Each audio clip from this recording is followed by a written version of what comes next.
កុំស្រឡាញ់អ្នកណាដែលគេមិនស្រឡាញ់យើងកុំស្ដាយអ្នកណាដែលគេមិនស្រណោះនឹងយើងចិត្តនៅស្ដាយចិត្តនៅប្រាថ្នាចិត្តនៅតែគិតហើយគិតទៀតគ្មានបានប្រយោជន៍អ្វីដល់យើងបន្តិចសោះ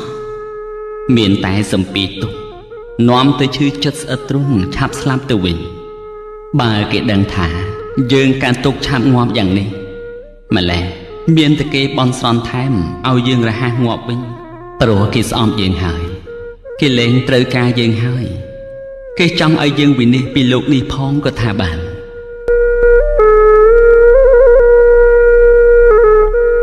ណែហើយ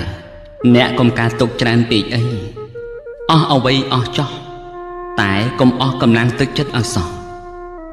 ជីវិតយើងមានយើងក៏អាចរាប់អានមនុស្សណាដែលចូលចិត្តយើង